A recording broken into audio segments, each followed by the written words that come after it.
Vemos y escuchamos.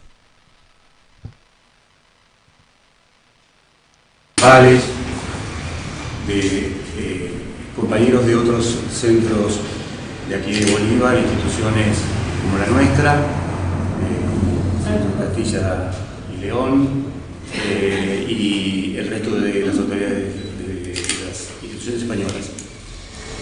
Hoy conmemoramos un día más de la República Italiana y siempre se nos ha comparado a nuestro país con aquella república, pese a que sus cortos 77 años son algo menos de la mitad de lo que tenemos nosotros como república. En la vieja historia de que provenimos de un viejo mundo es una especie de contradicción con esto. Los 77 años de Italia, de esta república, que quería establecer una especie de comparativa entre nuestro país, nuestra situación, la de ellos, porque tenemos similitudes muy concretas. Este territorio que tiene la península, que se enfrentó con muchos problemas desde sus inicios, y no voy a hablar acá desde Rómulo y Remo, porque no estaríamos todo el día. Desde sus inicios estuvo muy acostumbrado a las luchas internas por esa unificación que tardó muchísimos siglos en llegar. De los principales escollos que tuvo la península itálica para unificarse se pueden resumir en tres principales problemas. Uno, el geográfico. En la zona norte de Italia, que como saben los Alpes la delimitan de Francia, Austria y Suiza, en su mayor parte, circunscribe una llanura, que es la llanura del Po, que es muy rica, es el lugar donde históricamente se sembraron cereales, y uno no puede imaginar a Italia sin el trigo, sin la harina, que es la base de la pasta. Esa llanura tan rica siempre fue un lugar de conflictos entre las casas reales del resto de Europa, entre la Casa de Saboya, entre los Borbones, los austrohúngaros, la Casa reales de Prusia, y siempre estuvieron en conflictos en esa región. A lo largo de los Apeninos llegamos por el centro de Italia al sur, mucho más agreste, mucho más seco, donde la piedra solo permitía el cultivo de la vid, del olivo, la pesca en sus costas, pero también esta zona tuvo sus inconvenientes porque sus puertos eran la entrada al resto de la Europa continental para todo el comercio de especias que venían de Oriente, para las telas, las rutas de la seda.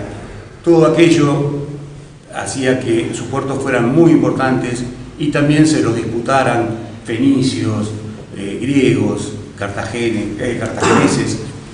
Todos ellos tenían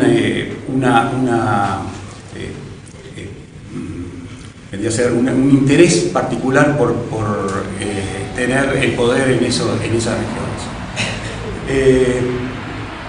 Otro de los escollos que tuvo Italia para la unificación fue el del idioma, el cultural. Italia en moderna tiene más de 100 provincias y 20 regiones. Nosotros habitamos una de ellas, que es la número 21, que son los italianos al estero, ya que por el derecho de sangre se nos confiere a todos los descendientes de italianos la potestad de pertenecer a Italia. Y eso hace que todos los italianos que estamos desparramados por el resto del mundo conformamos esa única región de italianos al estero. Pero las 20 regiones que conforman la territorialidad de la península, tienen características propias muy diferentes, con dialectos muy particulares, donde para un profesor de italiano de cualquier lugar del mundo le resulta prácticamente imposible comunicarse con esos aldeanos que aún conservan muchos de esos dialectos, aunque se van perdiendo en pos del italiano como idioma de unificación. Bueno, esos escollos que debió resolver Italia para unificar se suman a un tercero, que aquí el padre me va a perdonar, porque es la creación de los estados pontificios. Entre ese norte y ese sur, tan diferentes y productivamente tan distintos, se generaron hacia el año 756, o sea, el siglo VIII, los estados pontificios, es decir, la importancia que iba adquiriendo la Iglesia de Roma iba transmitiéndose a lo largo de la península a todas las regiones circundantes a Lacio, que es la región donde está Roma. Primero Fumbría, después las Marcas. Los estados pontificios entre los años 756, que fueron fundados, y el 1700, el siglo XVIII, fueron creciendo y adquiriendo nuevos territorios. Había 16 ciudades consideradas parte del Estado Pontificio, que también, bueno, tenía que ver con la manifestación de la Iglesia a adquirir nuevos territorios. Y no pensamos en un papado como los actuales, sino que esos papas tenían sus fuerzas militares y también ejercían el poder de una forma particular. Por ejemplo, para cualquier ciudad de Italia, tener relación con la Iglesia era un símbolo de poder muy grande. Por ejemplo, San Marcos no falleció en Venecia, si bien ahí está su catedral y ahí están sepultados sus restos. Ellos fueron robados por el duque de Venecia, de Roma, de los alrededores de Roma, y llevados a Venecia. En los frisos de la catedral de San Marcos está todo el episodio de cómo obtuvieron el cuerpo de San Marcos, del apóstol Marcos, para adquirir un poco más de prestigio y poder en la ciudad. Intentos republicanos había habido muchos.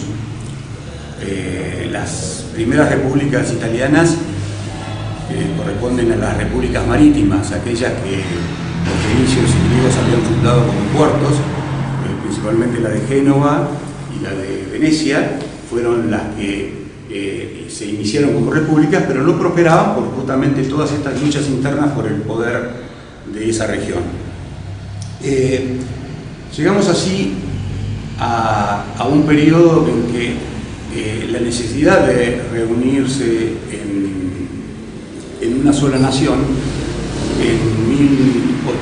alrededor del 1850, viene de la mano de una persona muy conocida para nosotros, que es Giuseppe Garibaldi. José Garibaldi empieza los movimientos revolucionarios en el sur de Italia, logrando hacia 1848 la unificación de dos reinos importantes del sur, que son el de Nápoles y el de Sicilia, constituyendo un único reino, que es el de la Unión de las Dos Sicilias, o sea, el reino de las dos Sicilias, así se denominaba. Hacia 1861 también aprovecha el buen entendimiento que hay entre nacionalistas y monárquicos en los reinos de Cerdeña, que era un reino que controlaba parte del norte de Italia, y ayuda a